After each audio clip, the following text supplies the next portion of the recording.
السلام علیکم ورحمۃ اللہ وبرکاتہ۔ نحمدہ و نصلی علی رسولہ الکریم، اما بعد۔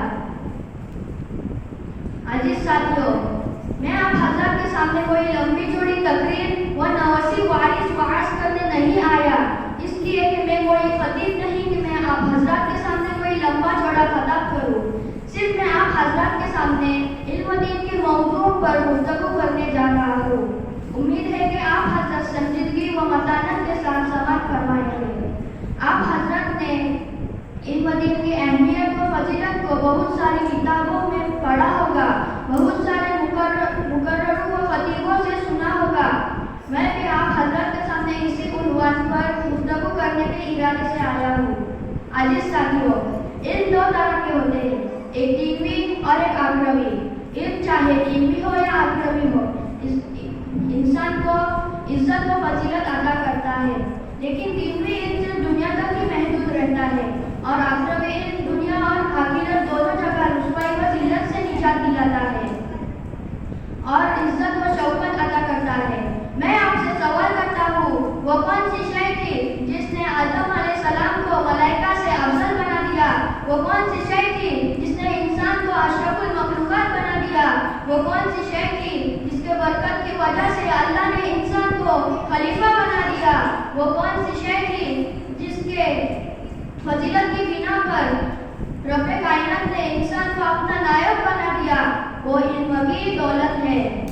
جب رب کائنات نے قرآن کو نازل فرمایا تو سب سے پہلی آیت نازل فرمائی جس کا تعلق علم سے ہے، یعنی اقرأ باسم ربک الذی خلق۔ دوستو، لیکن آج کے دور میں مسلمان اپنے بچوں کو اسلامی تعلیمات سے دور رکھتے ہیں اور کمسن بچوں کو افرنگی تعلیمات دیتے ہیں۔ یہ صرف شیطان کا فریب ہے۔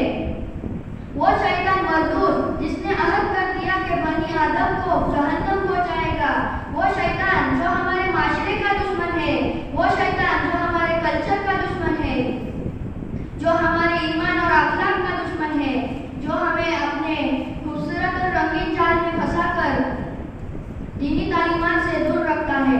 یاد رکھیں، اگر ہم اپنے معصوم اور کمسن بچوں کے خیرخواہ ہیں تو انہیں عالم دین بنائیں، کیونکہ محمد صلی اللہ علیہ وسلم کا ارشاد گرامی ہے، زمین اور آسمان میں جتنے بھی اشیاء ہیں وہ عالم کے لیے مغفرت کی دعا کرتے ہیں، لیکن اس کے باوجود بھی مسلمان کا یہ ہے کہ انگریزوں کے جال میں پھنس کر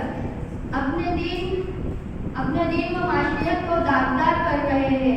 اگر ہمارا کردار صحابہ کی طرح ہوتا تو ہماری سوسائٹی علم کی سوسائٹی کے مانند ہوتی، لیکن سب کچھ برعکس اس کے نظر آتا ہے۔